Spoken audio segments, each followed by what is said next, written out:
Bismillahirrahmanirrahim. Assalamualaikum warahmatullahi wabarakatuh. Pada pertemuan kali ini, kita akan mempelajari tentang sel elektrolisis.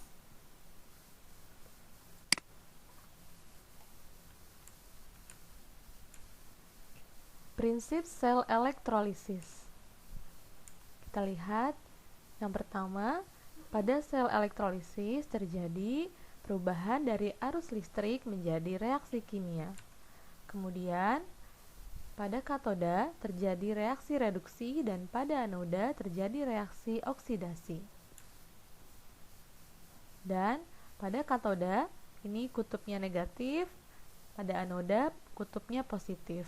Atau kita singkat supaya lebih mudah mengingat dengan KNAP. Kalau di sel volta itu adalah kapan. Kebalikan dari ini. Jadi untuk memudahkan membedakan antara sel elektrolisis dengan sel volta.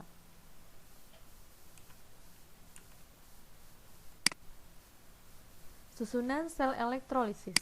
Kita lihat di sini ada susunan sel elektrolisis di mana terdiri dari elektroda dan di sini ada elektrolit kemudian dihubungkan dengan rawat penghantar dan sumber arus searah. Elektroda di sini terdiri dari dua macam. Ada yang inert atau satu lagi yaitu yang non-inert. Inert artinya ini tidak ikut bereaksi. Jadi elektrodanya tidak ikut bereaksi. Contohnya ada C, karbon, PT, platina, dan Au, aurum atau emas. Dan yang non-inert menunjukkan bahwa elektroda ikut bereaksi, artinya dia aktif. Apa saja? Yaitu selain karbon, PT, dan Au. Kemudian di sini elektrolitnya juga terdiri dari dua macam, ada yang larutan dan ada yang lelehan atau leburan atau cairan. Larutan berarti dia ada H2O-nya, kalau lelehan atau leburan atau cairan tidak ada H2O. Kita lanjutkan reaksi redoks pada sel elektrolisis. Yang pertama kita bahas dulu reaksi yang akan terjadi di katoda. Kita perlu ingat katoda tadi kutubnya adalah negatif. Nah, jika dalam larutan atau lelehan elektrolis mengandung kationnya adalah H+, yaitu dari asam, maka reaksi yang berlangsung di katoda adalah reduksi H+. 2H+, tambah 2 elektron menjadi gas hidrogen. Ingat, di katoda terjadi reaksi reduksi, maka elektron diikat di sebelah kiri ya, terjadi pengikatan elektron. Maka elektron ada di sebelah kiri. Kemudian, jika elektrolisisnya mengandung ion logam, kita lihat kategori pertama yaitu ketika logamnya adalah golongan 1A, 2A, Al3+, dan Mn2+, dan elektrolit yang merupakan larutan, maka reaksi yang terjadi di katoda adalah reduksi air. 2H2O tambah 2 elektron menjadi gas hidrogen. Dan jika elektrolit yang merupakan lelehan atau leburan atau cairan tidak mengandung air ya, maka reaksi yang terjadi di katoda adalah reduksi dari logam tersebut. Ln plus tambah N elektron menghasilkan endapan logam tersebut. Jadi ini L ini adalah logam, N muatannya. Aturan ketiga, jika ternyata selain logam golongan 1A, 2A, Al3+, dan Mn2+, dalam arti selain yang di atas ini, di luar yang di atas ini, larutan ataupun leburan atau lelehan atau cairan, maka reaksi yang terjadi di katoda adalah reduksi logamnya. Ln plus tambah N elektron menghasilkan endapan logam. Ini aturan-aturan yang terjadi pada reaksi katoda seperti ini. Nah, perlu diingat logam golongan 1A apa saja? 1A itu ada litium, natrium, kalium, rubidium, cesium, dan francium. Dan logam golongan 2A ada berilium, magnesium, kalsium, strontium, barium, dan radium.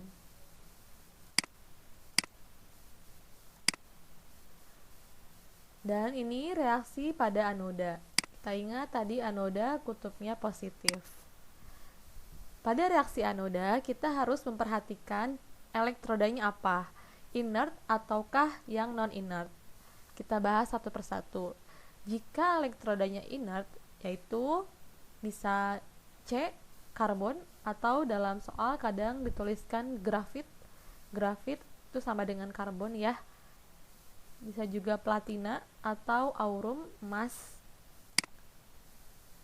Berarti kan ini tidak aktif bereaksi. Maka reaksi yang berlangsung di anoda adalah anion yang terdapat pada larutan atau lelehan. Misalnya terdapat anion ion OH-, yaitu berasal dari basa. Bisa NaOH, bisa KOH, dan lain sebagainya. Maka reaksi yang terjadi di anoda adalah anoda kan kutubnya positif. Maka yang terjadi di anoda adalah oksidasi dari ion OH-. Jadi bedanya tadi ya, kalau di katoda itu reduksi, di mana elektron diikat di sebelah kiri. Kalau di anoda elektronnya itu dilepas sebelah kanan karena dia oksidasi. Oksidasi ion OH-, 4OH- menjadi 2H2O tambah O2 tambah 4 elektron. Jika terdapat anion ion halida F-, Cl-, Br- atau I-, maka reaksi yang terjadi di anoda adalah 2X- menghasilkan X2 tambah 2E-. Apa itu X- dan X2? Ini merupakan simbol dari melambangkan halidanya apa. Jadi nanti tergantung bentuk soalnya, jenis larutannya apa, apakah F, Cl, Br, atau I. Kemudian, jika terdapat ion sisa asam oksi, misalnya ini ion dari sulfat, kemudian NO3-, ClO4-, CO32-, maka yang terjadi di anoda adalah oksidasi dari air. 2H2O menghasilkan gas oksigen ditambah ion 4H+, dan tambah 4 elektron. Nah, ini semua bisa terjadi di anoda apabila elektrodanya merupakan elektroda inert yang tidak aktif.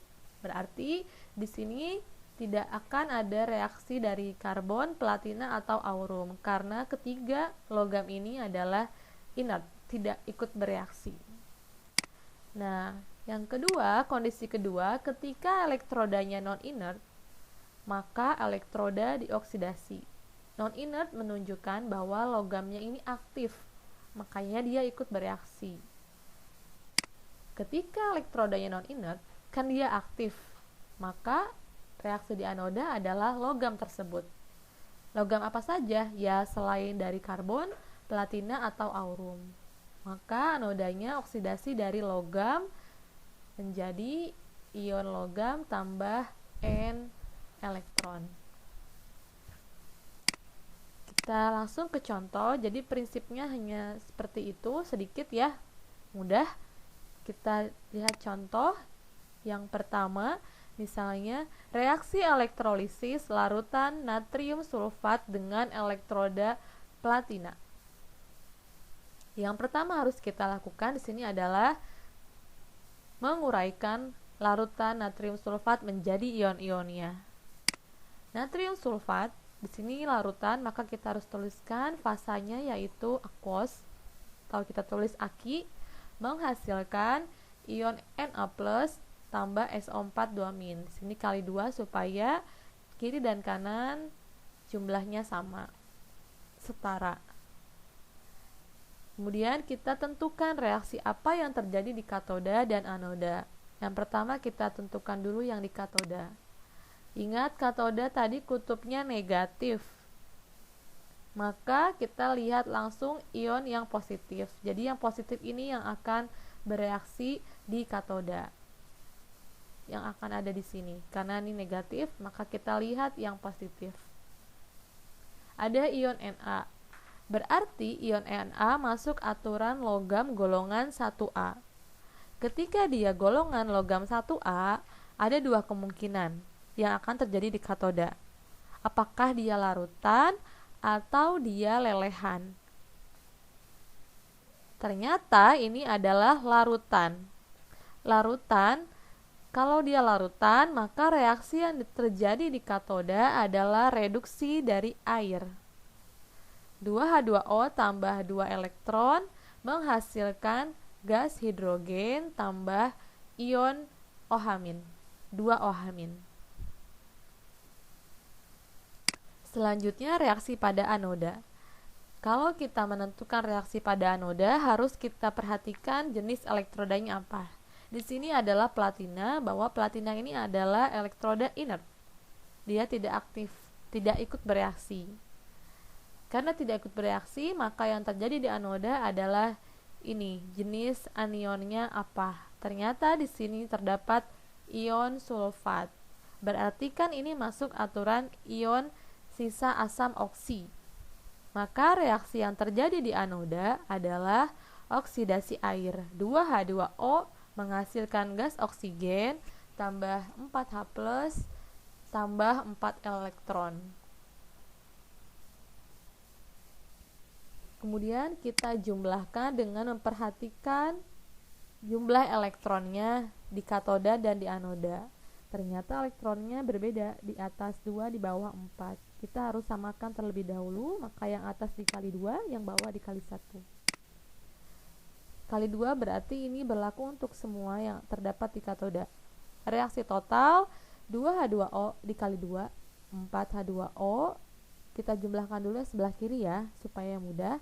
4H2O tambah 2H2O. Elektronnya kan sudah sama, 4 elektron di bawah 4 elektron. Satu di kiri, satu di kanan, maka saling menghabiskan. Menghasilkan ini 2H2 tambah 2 kali 2, 4 OH- tambah O2 tambah 4H+. Nah, lihat ini di kiri sama-sama molekul H2. Jadi bisa ditambahkan 2 tambah 4, 6H2O menghasilkan di sini ada OH- dan H+. Menjadi H2O. Jadi menghasilkan 2H2 tambah 4H2O tambah gas oksigen. Yang kedua, reaksi elektrolisis larutan NaCl natrium klorida dengan elektroda platina. Pertama kita uraikan dulu dari NaCl ini membentuk ion apa saja. Larutan berarti aqueous, menghasilkan ion Na+ dan Cl-. Kemudian kita tentukan reaksi yang terjadi di katoda. Katoda berarti kita perhatikan ion yang positif. Di sini ada natrium. Berarti ini masuk aturan golongan 1A, ion logam golongan 1A. Ada dua aturan, apakah dia larutan atau lelehan. Di sini dia merupakan larutan. Karena larutan, maka reaksi yang terjadi di katoda adalah reduksi air. 2H2O tambah 2 elektron menjadi H2 tambah 2 OH-. Kemudian reaksi di anoda. Karena ini platina, ingat di anoda perhatikanlah elektrodanya apa. Di sini platina yaitu inert, tidak ikut bereaksi. Maka reaksi yang berlangsung adalah ion negatifnya ini apa? Di sini Cl-. Cl- berarti dia masuk aturan ion halida. Maka reaksi yang terjadi di anoda adalah 2 Cl- menjadi Cl2 tambah 2 elektron. Kita jumlahkan. Di sini elektronnya sudah sama, jadi tidak perlu dikali. Reaksi total 2H2O tambah 2 Cl- menghasilkan H2 tambah 2OH- tambah gas Cl2. Oke, kita lanjutkan. Contoh yang ketiga, ini ada reaksi elektrolisis lelehan natrium klorida dengan elektroda PT, platina.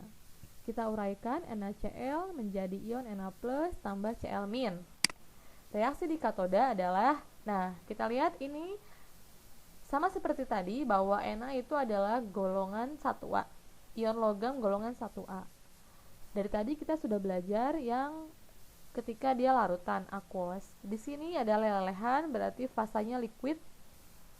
Ketika lelehan, maka reaksi yang terjadi di katoda adalah reduksi dari logamnya.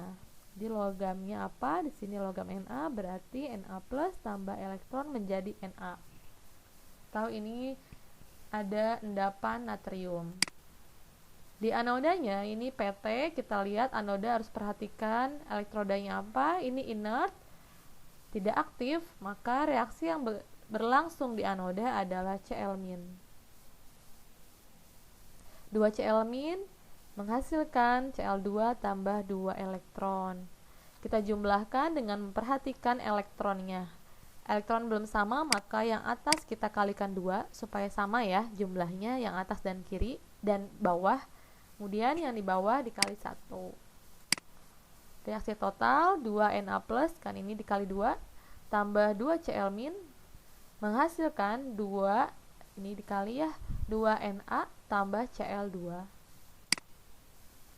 Na+ tambah Cl- bisa bersatu menjadi NaCl. Kan ini ion plus ion Cl- itu menjadi NaCl, menghasilkan 2Na tambah Cl2. Soal yang keempat, reaksi elektrolisis larutan asam sulfat H2SO4 dengan elektroda platina.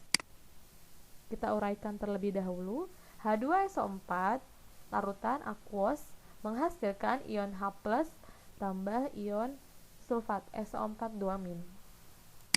Di katoda kita lihat katoda kutub negatif, maka kita fokus di ion yang positif. Di sini ada ion H+, maka reaksi yang berlangsung di katoda adalah reaksi ini, reduksi ion H+.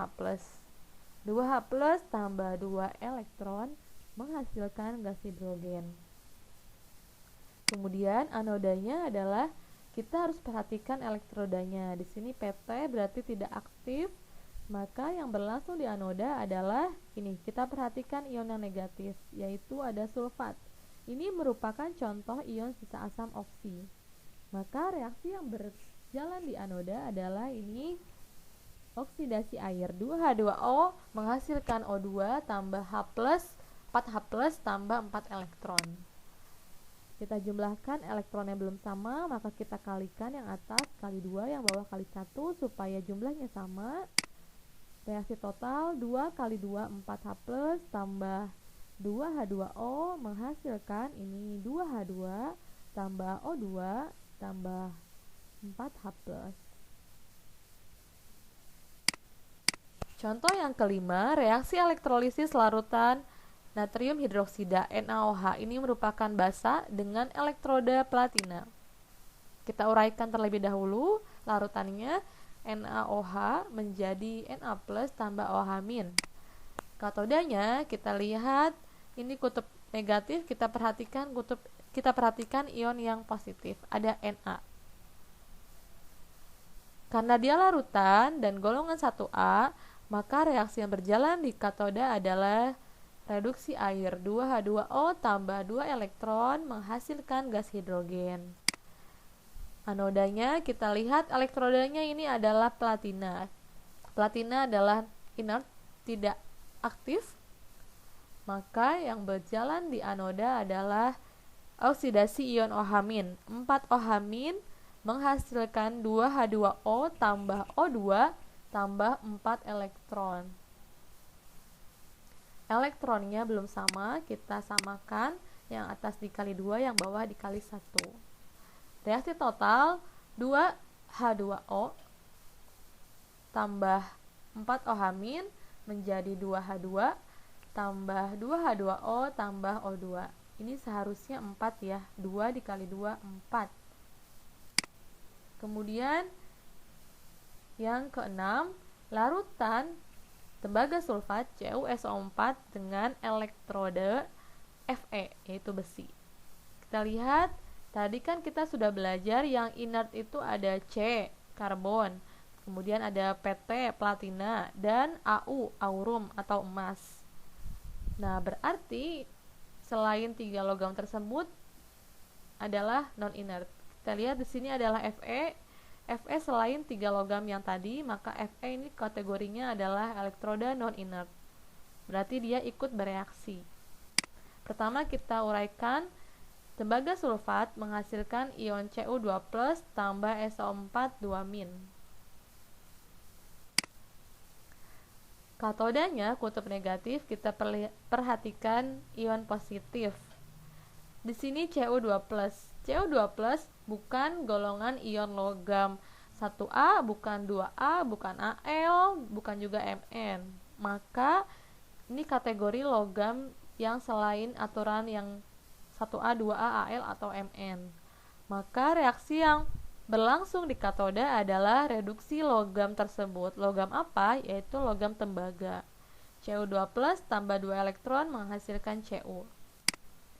Anodanya, kita lihat ini adalah non-inert. Non-inert berarti dia ikut bereaksi. Maka inilah yang bereaksi di anoda. Jadi anodanya adalah oksidasi besi. Fe menghasilkan ion Fe2+ tambah 2 elektron. Kita jumlahkan, elektron sudah sama, jadi tinggal kita turunkan saja ke bawah, jumlahkan Cu2+ tambah Fe menghasilkan endapan Cu tambah ion Fe2+. Seperti itu. Oke. Sekian dan terima kasih. Wassalamualaikum warahmatullahi wabarakatuh.